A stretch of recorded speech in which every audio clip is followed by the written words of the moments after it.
All right, let me ask you this. Like all these great duos, Gretzky, Curry, I mean, Mario Lemieux, Yager, Kane and Taves, Crosby, Malkin. I mean, all the great twosomes in the history of the league. Like, and people mention you and Perry. Like, what is your relationship? How much do you guys embrace that, and how much do you respect the opportunity to be able to play with him as long as you did?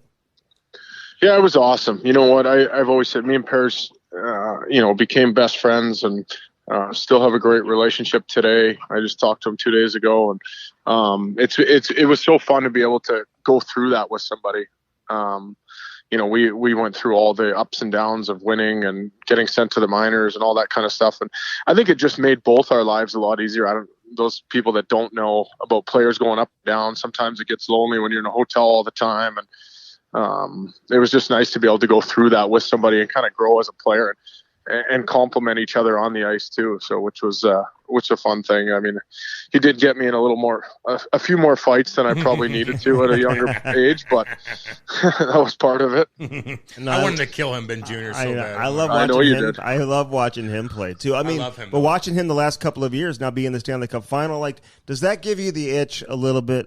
Getsy, I know a lot of people just assume you're going to stay in Anaheim, but how badly would you love the opportunity to be on a team that has a chance to win again?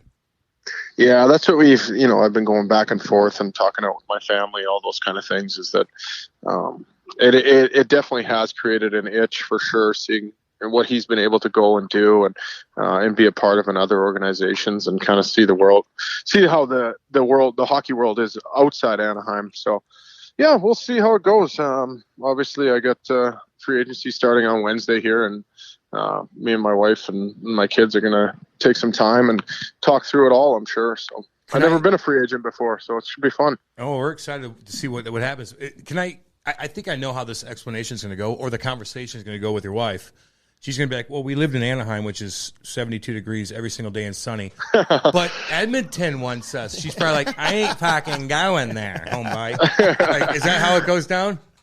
No, you know what? You'd be actually shocked. My wife, she grew up here, and but she's she sees opportunities too where she can grow and experience something that she may never be able to do.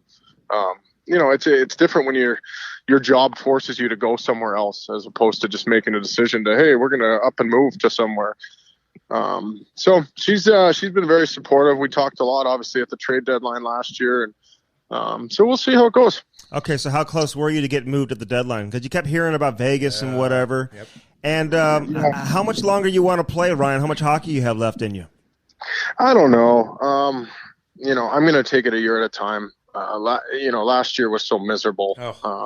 My God. With the season we had and then all the COVID crap and protocols and everything else, it wasn't enjoyable. So it's kind of hard to judge how we want to be and how I want to move forward and my passion for the game and all that stuff. So I'm just kind of going to try and play this year and see how it goes. Who got you into the cars and the Ferrari? You mentioned Ferraris. I mean, was it Teemu Solani or was it like Fedorov? Yeah. Like, when did you all of a sudden get the itch for the cars?